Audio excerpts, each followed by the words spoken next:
So the first scenario we see is covering the strategy at its basics.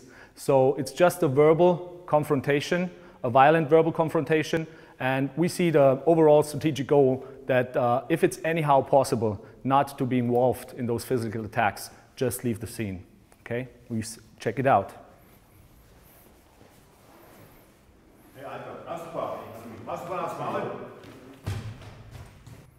So when we see this scenario, it's not being a coward or being a sissy leaving the situation. It's the best thing in our point of view that you can do.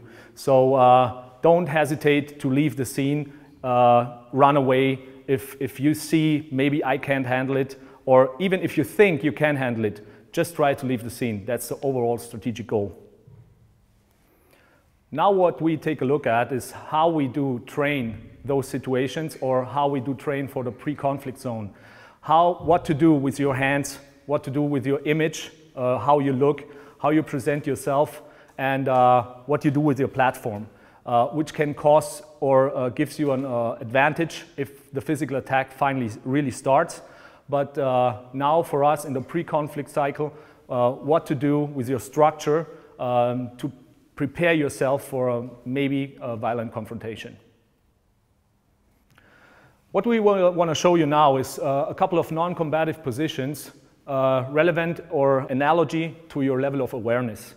Depending on how far your attacker is away, if it's like 5, 4, 6, 7 meters, there's no need for getting into a combat stance right now, and because this causes the problem that he might see that you want to fight him, you know. We don't want to cover those subjects so far. It's just a defensive way of non-combative stance. So just keep your level of awareness very high, but don't choose like aggressive combat stances. So a couple of positions we want to show you now is just, you know, you bring your hands on your hips, you bring your chest out high, and your head up high too. This is one position. The next is maybe this one, okay? You cross your hands in front of your body. The next position is that you raise your hands up high a little bit more in front of your chest, but still being smart, not being aggressive, just being smart, and then you can communicate with him, okay? The next thing, if he's reducing the distance to you, we need more awareness and more positioning, you know? It's maybe to bring your hands in front of you and communicate with him with your palms outside, just to slow down his actions and to tell him, hey guy, I don't want to have any trouble with you, please stop this, you know?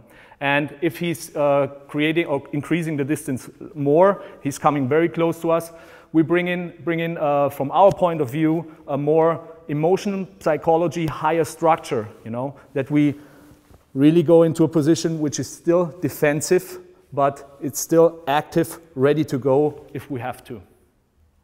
Okay. So how you can teach or how you can train this, just take a mirror, maybe at home, and just fluently train those positions. It's just like standing in front of the mirror. You watch yourself in your face, covering your image, like your look, your vision, your head, this.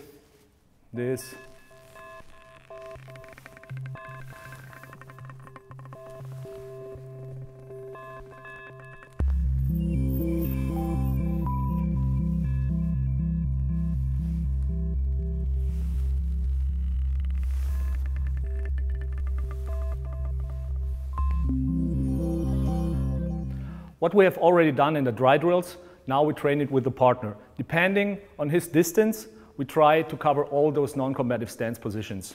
Okay, we check it out.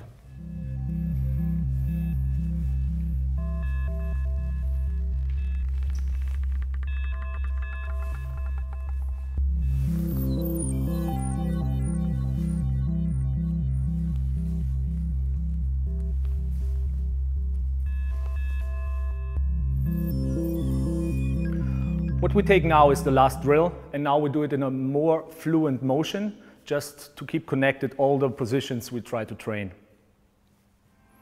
Okay.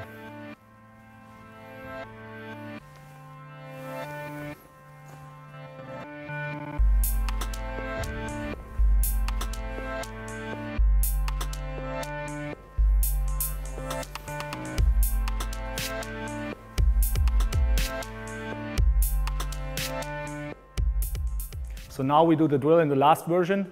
Up to now, we haven't had any type of communication inside. So now my attacker is allowed to put me under verbal stress.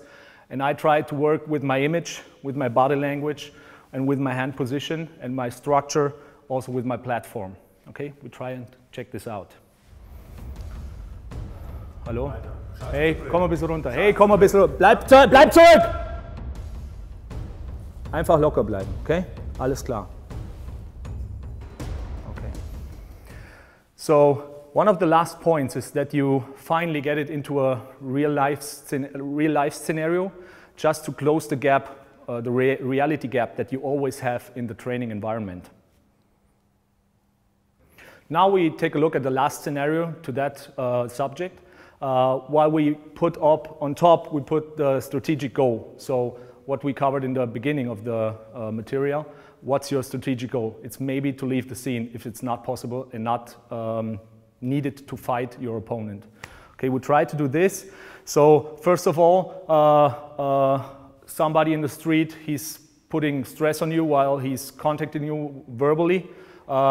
You adapt, you see the problem is coming up, then you play with your whole body mechanics, you play the drill and put on top the strategic goal that you leave the scene if possible. Okay, we try to do this. Hey, come on, bleib ruhig, bleib ruhig, stop, habe ich gesagt, stop. Okay, the next drill we train by ourselves is how to move forward, backward, using those positions for your advantage. So we show the drill now on like a dry fire drill. We show you that, and just check this out. So we have the stance, the different versions of the stance that we are using to be smart, to be calm, bring your opponent down, to relax. If it's needed, to force a little bit more, yeah, or calm down again, being smart again, and relax the situation. Now we do the dry fire drill for that. This means I'm normally walking forward and backward and using those positions for my advantage. So use this.